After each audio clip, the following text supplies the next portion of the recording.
Praise the Lord. Hallelujah. Isang pinagpalang umaga po sa bawat isa po sa atin. At syempre po ay higit sa ating Panginoon. At patuloy po na ngayong umagang ito ay tayo ay mag-aaralan ng kanyang mga salita. Ang devotion po na ito ay mula po sa Distrito 6. Hallelujah, sa pangunguna po ng aming pastora Cheryl Manansala po.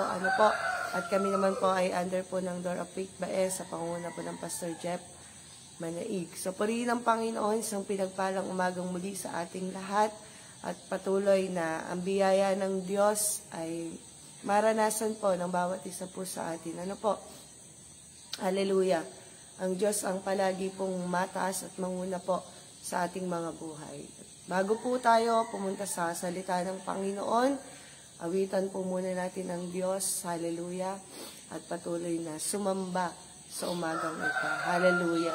Sige po mga kapatid, kahit kayo ay nandyan lang sa live, patuloy po natin sambahin ng Panginoon sa ating mga puso, sa ating isip, at patuloy na ang Diyos ang manguna sa ating pong kalagitnaan. Hallelujah.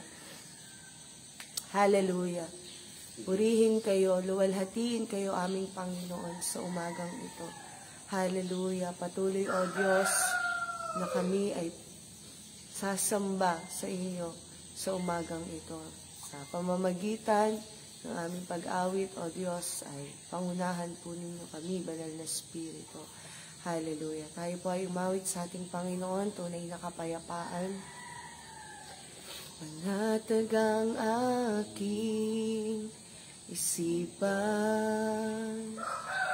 pagsubok man ay dumating, ang Diyos ang gumagabay sa isip ko't damdamin. Ang kanyang mga kamay aking gabay at patnubay, tanging sa piling niya lubos ang ligaya. Panatag ang aking isipan, pagsubok man ay dumating, ang Diyos ang gumagabay sa isip ko't damdamin. Ang kanyang mga kamay aking gabay at patnubay, tanging sa piling niya lubos ang ligaya. Anumang kalagayan, isipin o problema, ilapit sa Kanya, tiyak ang tugon niya. Sa piling ng Panginoon, wala nang pag-aalala, at hindi na ako muling mangangamba. Ang tunay na kapayapaan, sa Diyos ko lang nakamtan. Anumang kalagayan, isipin o problema, ilapit sa Kanya, tiyak ang tugon niya. Sa piling ng Panginoon, wala nang pag-aalala, at hindi na ako muli mangangamba. Ang tunay na kapayapaan, sa Diyos wala nakamtan. Ang tunay na kapayapaan, sa Diyos ko lang nakamtan. Hallelujah. Yes, Lord Jesus. Wala kaming ibang kapayapaan, Panginoon, na siyang matatamo, Panginoon. Yung buhay namin, O Diyos, ay patuloy na nakasandig sa inyo, Panginoon, na anuman ang aming pagdaanan, anuman yung aming pagsubok, anuman yung aming problema, o anuman ang aming kinakaharap, Panginoon, patuloy na sa inyo kami nagtitiwala. Patuloy na sa inyo kami sumasamba. Maraming salamat, Panginoon, at minsan pa sa umagang ito, dakilang Diyos, patuloy niyo nga po kaming katagpuin, O Diyos, sa inyong mga salita. Dalangin po namin ang biyaya ninyo, pagsama ninyong banal na Espiritu, ay muli po naming maranasan. Ama, anumang bahid karumihan na nakikita niyo po sa akin, sa bawat isa po, Panginoon, ay patuloy, O Diyos, nakalugdan niyo nga po kami, humihingi po kami ng tawad, Panginoon, kung ito man ay aming sinadya o hindi sinasadya, Panginoon. Patuloy na kayo po ang siyang magpatawad sa amin, O Diyos. Pakalinisin niyo nga po kami, Panginoon, sa oras na ito at maging karapat-dapat sa pagharap, Panginoon, minsan pa sa inyo pong presensya. Ama, muli po, sa inyo ko nagtitiwala, samahan ako ng inyong kapangyarihan at ang inyong mensahe ang mataas sa umagang ito. Ang aking mga labi, ibahiran niyo ng inyong banal na dugo at kayo lamang po ang makita sa umagang ito. Ito po ang aming dalangin sa makapangyarihang pangalan ng aming Panginoong Jesus. Amen and amen. Purihin po ang Panginoon, ano po, sa umagang ito. At minsan pa, tayo po ay mag-aaral ng kanyang mga salita. Hallelujah. At, okay po ba ang ating connection? Hallelujah. Hindi po ba ako nagpuputol-putol? Purihin ang ating Panginoon sa umagang ito. Hallelujah. At sa umagang ito ay mag-aaral po tayo muli ng kanya pong mga salita. Ano po, na makikita po natin sa aklat po ng Isaiah, chapter 26, verse 3 and 4 po, ano po, pero simulan na po natin sa 1. Ano po, hallelujah. Purihin ang Diyos. Sa aklat po ng Isaiah, 26, talatang 1 hanggang 4, ang sabi po dyan, sa araw na iyo'y ganito ang aawitin ng Juda. Matatag na ang ating lungsod, si Yahweh ang magtatanggol sa atin at magbibigay ng tagumpay. Buksan ang pintuan at hayaang pumasok ang matuwid na bansa na laging tapat. Binibigyan mo ng lubos na kapayapaan ang mga may matatag na paninindigan at sa iyo'y nagtitiwala. Magtiwala kayo kay Yahweh magpakailanman, sapagkat ang Diyos na si Yahweh ang walang hanggang kumplihan. So, purihin ang Panginoon, ano po?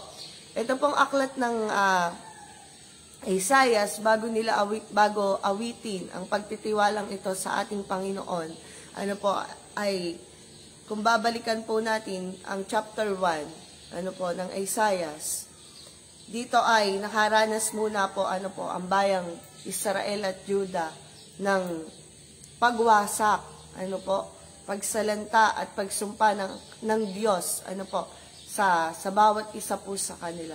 Sapagkat nagkaroon, ano, ng mga hindi magagandang ginagawa ang mga lugar na ito, ano po, kung saan ay talagang ipinaranas sa kanila ng Diyos yung parusa, ano, at bago nila maawit, ano po, o bago nila masambit itong sa chapter 26, na nandoon yung kapayapaan at yung buhay sa Panginoon, ay dumanas muna sila ng matinding pagsubok at problema. Ano po? So, bakit ba naranasan nila yung parusa ng Panginoon? Dahil sa una pa lang, ano po, sa Isaiah chapter 1, sa verse 2, sabi diyan, makinig ang kalangitan, gayon din ang kalupaan, sapagkat si Yahweh ay nagsasalita. Pinalaki ko't inalagaan ang aking mga anak, ngunit naghimagsik sila laban sa akin. Amen? So mga kapatid, nagkaroon ng pagre-rebelde mga tao sa Diyos sa panahong iyon. Amen? At kahit ang Diyos hindi na nila pinakikinggan, amen? na parang, alam niyo yun, parang yung Panginoon ay parang isang magulang na hindi na pinakikinggan ng kanyang mga anak, na kahit siguro anong sabihin ng Panginoon sa kanila, ay hindi na nila pinakikinggan. Amen? At sa atin, imaginein natin yung isang nanay na nagsasalita sa kanyang anak, na hindi siya pinakikinggan. Diba po? Minsan, lalo kapag bata-bata pa, mapapalo mo talaga So, parang tayo, maiinis dun sa anak mo. Kasi may sinasabi tayo, hindi nakikinig. Pinalaki ko't inalagaan ng aking mga anak, ngunit naghihimagsik sa akin. Sino dito yung, pagkatapos nating palakihin yung ating mga anak at pagkatapos magre-rebelde sa atin, pinalaki natin ng maayos, at magre-rebelde. Siguro, may gagawing aksyon yung mga magulang, di ba po? So, mga kapatid, bakit pa ba pinarusahan ng Panginoon? Dahil sa kanilang kasalanan at kasamaan. Dito sa Isaiah 1 verse 4, bansang makasalanan, mga taong puno ng kasamaan, mga anak ng masasamang tao, mga anak ng katiwalian, itinakwil ninyo si Yahweh, nilait ang banal na Diyos ng Israel, at pagkatapos ay tinalikuran ninyo siya. Amen? Mga kapatid, hallelujah. Hindi man sa panahon ng mga Israelita o hindi man sa panahon nila, sa panahon natin ngayon, nangyayari pa rin, mga bansang makasalanan na, alam niyo yun, itinatakwil ang Panginoon. Marami nagsasabi na hindi nila kilala ang Diyos. Marami nagsasabi na wala silang Diyos. Amen? At doon, alam natin hindi ito gusto ng Diyos. At dumarating pa sa panlalait kung minsan. Lalo na tayo ng mga Kristiyano, diba? Nakakaranas tayo ng mga panlalait, pero una, higit sa lahat, ang Diyos yung nasasaktan. Ang nangyari, kung bakit nila naranasan yung pagwasak at pagsalanta ng Panginoon dahil sa pagsamba nila sa mga Diyos-Diyosan, na mababasa natin sa Isaiah 1:29. Hallelujah. Ang sabi po dyan, mapapahiya kayo dahil sa mga punong kahoy na inyong sinamba at sa mga halamang itinuturing ninyong banal. Amen? So marami sa panahon natin, hindi lang din sa panahon nila. Maraming sumasamba sa mga Diyos-Diyosan, sa mga punong kahoy. Amen? Alam niyo pa mga kapatid, hallelujah, maraming sa panahon natin ngayon, di ba? May magpakita lang na imahe o yung mga imaginary, sasambahin na yan. Amen? Alam natin, nasa lahat ng dako ang Diyos. Pero magpapakita pa ba sa puno ng saging ang Diyos at iyon ay sambahin natin? Hindi na natin kailangan ng mga ganong bagay sapagkat kung tayo ay naniniwalang may Diyos, na hindi natin nakikita, amen, kayang mapakilos ang ating Panginoon. Hallelujah. Mga kapatid, pang ginawa? Ang sabi dyan, yung mga walang kabuluhang handog. At kahit sa handog nila, hindi na nalugod ang Panginoon sapagkat gumagawa pa rin sila ng hindi magandang bagay. Mga kapatid, ang sabi nga dyan sa Isaiah 1:11, sabi dyan, walang halaga sa akin ang dami ng inyong mga handog. Sawa na ako sa mga tupang sinunog at sa taba ng bakang inyong inihahandog. Hindi ako nalulugod sa dugo ng mga toro, mga kordero at mga kambing. Alam niyo yun? Na kahit naghahandog sila sa Panginoon, hindi na matanggap ng Diyos kasi nga sa loob nila, hindi naman totoo yung ginagawa nilang paghandog at bumabalik lang sila sa kasalanan. Bumabalik lang sila sa hindi magandang ginagawa. Amen? Alam niyo mga kapatid, ganun din sa panahon natin ngayon. Maaaring akala natin ay napaluluguran natin ng Panginoon, pero ang totoo, hindi naman pala tayo humingi ng totoong hindi talaga tayo lumapit ng totoo sa Panginoon. Amen? Hindi talaga tayo humingi ng tawad doon sa mga nagagawa nating kasalanan o nagiging routine na lang sa atin na gumagawa tayo ng mali, hihingi tayo ng tawad, gagawa ulit, hihingi ulit ng tawad. Alam niyo mga kapatid, may mga pagkakataon, hindi na pala nalulugod ang Diyos. Amen? Doon sa mga handog na gusto nating ibigay sa Panginoon. Dahil tayo mismo ay hindi seryoso doon sa mga bagay na ginagawa natin para sa Panginoon. Sabi pa nga doon Sino nag-utos sa inyo na maghandog sa harap ko? Huwag na ninyong lapastanganin ang aking templo. Huwag na kayo magdala ng mga handog na walang halaga. Nasusuklam ako sa usok ng insenso. Nababagot na ako sa inyong mga pagtitipon, kumpista ng bagong buwan at araw ng pamamahinga. Mga kapatid, kailangan araw-araw sinisiyasat natin ang ating pong mga ginagawa para sa Panginoon. At kahit dito sinasabi ng Panginoon, kahit magtipon pa, may mga pagkakataon, kailangan i-check din na talaga natin na pag tayo ba ay nagsasama-sama sa iglesia, pag tayo ba ay nagkakatipon-tipon, lahat ba ng ginagawa natin ay may kaseryosohan pa sa ating Panginoon. Amen. Alam nyo mga kapatid, lahat tayo, amen, ay hindi tayo perfectong mga mananampalataya ng Diyos. Pero kailangan natin palaging siyasatin na, Panginoon, karapat-dapat pa ba ako? Amen. Karapat-dapat pa po ba ako sa oras na ito? At talaga namang hindi po tayo talaga karapat-dapat sa harapan ng Panginoon. Ngunit pinapaging dapat ng Diyos. Kung tunay yung ating paglapit sa Kanya, kayang mapakilos ng Panginoon. Kasi bakit? Kaya nga dumating sa mga Israelita yung kapayapaan at yung buhay kasi nangako ang Panginoon. Na kahit sabi diyan, nangako ang Diyos, sa Isaiah 1:18, hali kayo at tayo magpaliwanagan. Gaano man kapula ang iyong kasalanan, kayo aking papuputiin. Amen? Tulad ng yelo o bulak. Alam niyo po, ganun tayo kahalaga sa Panginoon. Hallelujah. Na parang ang pangit-pangit ng ginagawa sa Diyos. Amen. Ang daming kasalanan na ginagawa ng tao sa Panginoon.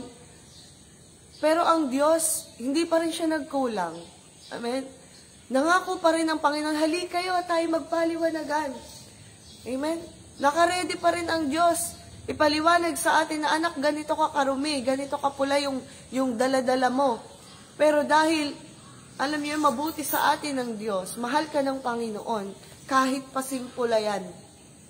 Kahit pa yan ay kasimpula ng dugo. Amen. Kaya tayong linisin ng Diyos. Marami lang tao ngayon na parang ma-pride. Amen. Na kapag nakagawa ng kasalanan, nahihirapang bumalik sa Panginoon. Pero ang totoo, kayang magpatawad ng Diyos. Kasi pangako po yun ng Panginoon. At pag tayo pinatawad na ng Diyos, huwag na tayong bumalik sa paggawa ng hindi maganda. Alam niyo mga kapatid, kaya nga 'di ba tumagal ang pagdating ng mga Israelita sa lupang pangako ng Diyos kasi masyadong makulit. Amen.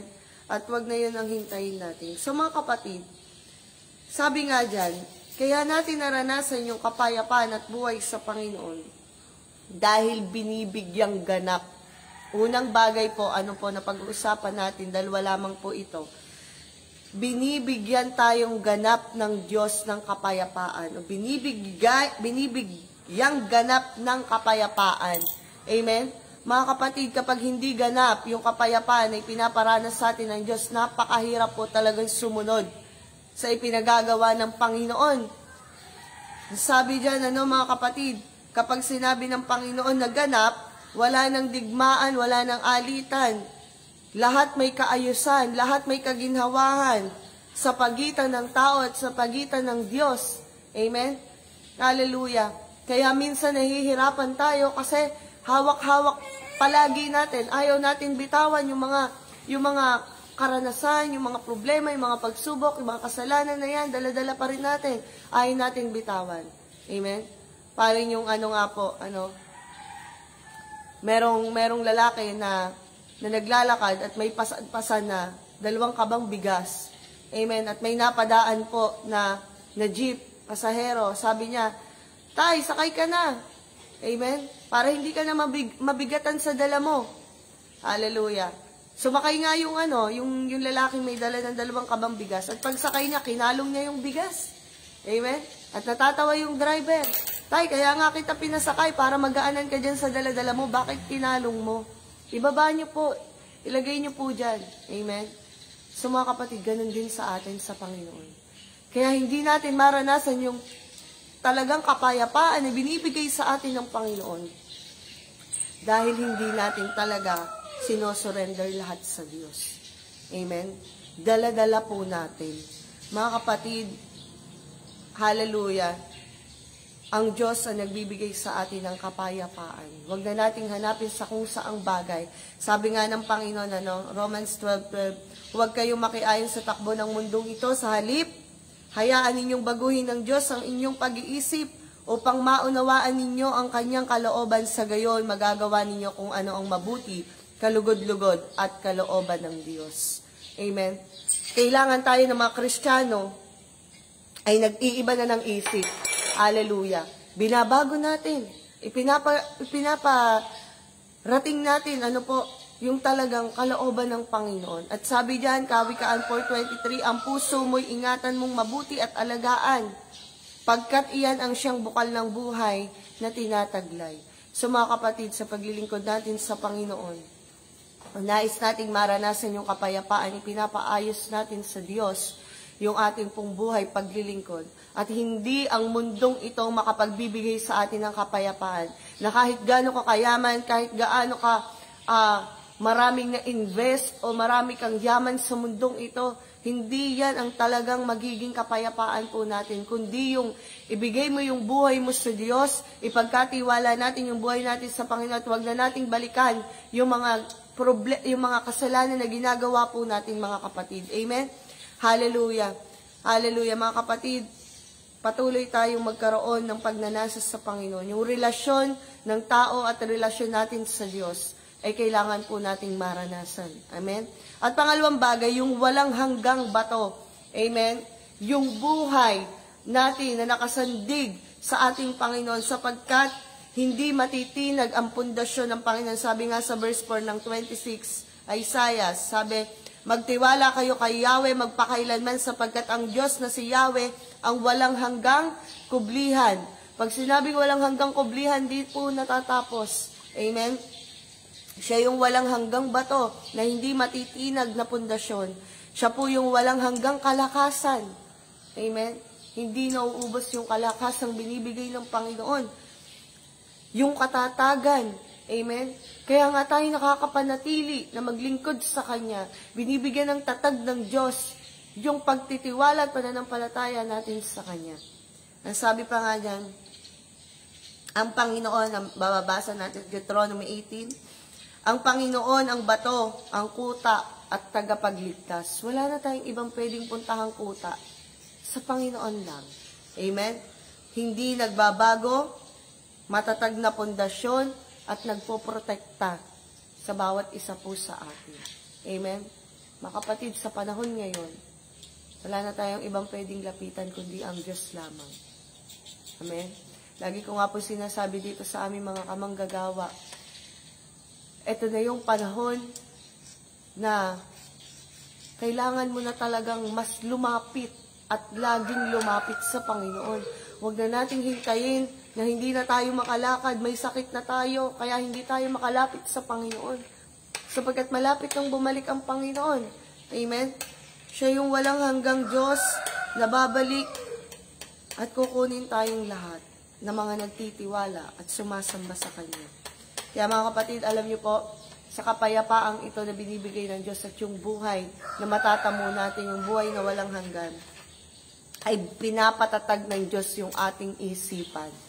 Hallelujah, salamat sa kapayapaan na binibigay ng Diyos kasi pinatatatag niya yung kaisipan natin. Na kapag nandun ka sa mga iniisip, pinatatatag ng Diyos yung kaisipan natin. At binibigyan niya ng matatag na pagtitiwala ang bawat isa po sa atin. Amen? Hallelujah. Kaya nga sabi doon, Kawikaan 3:5, kaya ka magtiwala buong puso at huwag kang mananangan sa sariling karunungan. Sabi pa dyan, Isaiah 41:10, ako isa sa iyo, huwag kang matakot. Ako ang iyong Diyos, hindi ka dapat mangamba. Palalakasin kita at tutulungan, iingatan at ililigtas. Ganun po ang mga pangako ng Panginoon sa atin. Sa kabila ng hindi nagiging mabuti, yung ating pong puso sa ating Panginoon, binibigyan pa rin tayo ng Diyos ng pag-ibig. Amen? At kung tayo ay nagtitiwala. Ang sabi dyan, ang Diyos ang nagiging kapat sa atin. Amen? Sabi nga sa Deuteronomy 7:9, kaya't pakatandaan ninyong si Yahweh na inyong Diyos at siya ay hindi Diyos na hindi marunong sumira sa pangako. Tapat siya sa lahat ng umiibig sa Kanya at sumusunod sa kanyang mga tuntunin. Ipinadarama niya ang kanyang pagmamahal hanggang sa ikasanlibong salinlahi. Amen? Ganon katapat ang Panginoon. Kung tayo ay buo yung pagtitiwala sa Panginoong Diyos, kahit pa sa ikasanlibong lahi ng ating pamilya, naroroon ang pangako ng ating Panginoon. At sabi diyan, ang Diyos ang magpapabago ng ating sistema. Amen? Kung meron po kung naguguluhan pa tayo, may mga pagkakataon, di pa nagiging malinaw sa atin yung sinasabi sa atin ng Diyos. Sabi diyan sa Isaiah 43:19, masdan mo at ako ay gagawa ng isang bagong bagay. Ito yung nagaganap na, hindi mo pa ba makita? Gagawa ako ng isang daan sa gitna ng disyerto at magkakaroon ng ilog sa lugar na ito. Mga kapatid, kayang gumawa ng Diyos ng himala sa buhay po natin. Sabi nga ng Panginoon, gumagawa na siya, hindi pa ba natin nakikita? Minsan, nabubulag tayo ng gawa ng mundong ito. Pero ang totoo, gumagawa na ang Diyos. Mga kapatid, kagaya ng mga Israelita, hallelujah, kahit na gaano man katindi yung ginawa nila, nangako pa rin ang Diyos. Kaya mga kapatid, huwag nating sagadin yung biyaya ng Diyos. Huwag nating sagarin yung kabutihan ng Panginoon sa atin para magpabalik-balik pa. Amen? Minsan, hallelujah, nandun ka na sa tagumpay na binibigay ng Diyos, and yet bumabalik pa rin tayo. Amen? Mga kapatid, oo, maaaring mabiyaya ang Panginoon, may pangako ang Diyos, pero huwag nating ubusin sapagkat may parusa pa rin ang Panginoon. Hallelujah, mga kapatid, tayo ay mapanatag. Ang kapayapaan ay makukuha natin sa Diyos. Walang ibang bato, kundi ang Panginoon na siyang ating makukublihan, masasandigan sa kahit na anong sitwasyon. Hallelujah. Palagi tayong umawit na may pagtitiwala sa Diyos. Palagi tayong lumapit sa Panginoon, lalo na sa panahon natin ngayon. Hallelujah. Kailangan na natin ng doble o triple o gaano man katindi yung ating pong paglilingkod. Kailangan the best na. Amen? Na magawa natin para sa Panginoon. Purihin po ang Diyos sa umagang ito at patuloy na nawa po ay meron po tayong napulot na aral mula ulit sa pag-aaral natin ng salita ng Panginoon. Tayo po ay manalangin. Panginoong Diyos, maraming salamat. Maaring dumarating ang bawat isa sa mga pagsubok, problema, suliranin sa buhay. Pero yung kapayapaan, Panginoon, patuloy niyo nga pong ibigay at ipagkaloob sa bawat isa po sa amin. At huwag namin hayaan na matalo kami ng mga isipin, hallelujah, para mawala kami sa paglilingkod sa inyo. Lord, kayo ay banal, kayo ay tapat, at hindi bumibigon Diyos sa bawat isa po sa amin. Tunay kayo, O Diyos, at hindi nagbabago. Maraming salamat po sa mga kapatid namin na nasa live. Hallelujah, kayo po ang patuloy na manguna. Kalugdan niyo po ang bawat isa, Panginoon. Ano man ang aming mga gagawin pa, ay samahan niyo po ang bawat isa po sa amin. Sino man, Panginoon, yung may mga karamdaman sa oras na ito, Panginoon, maging yung mga may nararanasan, kayo po ang patuloy na kumilos sa kanila, at kayo po ang Diyos na makapangyarihan sa lahat. Maraming po salamat, O Diyos. Ang gawain na ito ay pinagtagumpay niyong muli. Maraming salamat, Banal Espiritu, sa inyong aming mga papuri, pagsamba, pagluwalhati, sa pangalan ng aming Panginoong Hesus. Amen. Purihin po ang Panginoon. Muli po ay isang pinagpalang umaga sa ating lahat. God bless po sa ating lahat. Purihin ang Panginoon.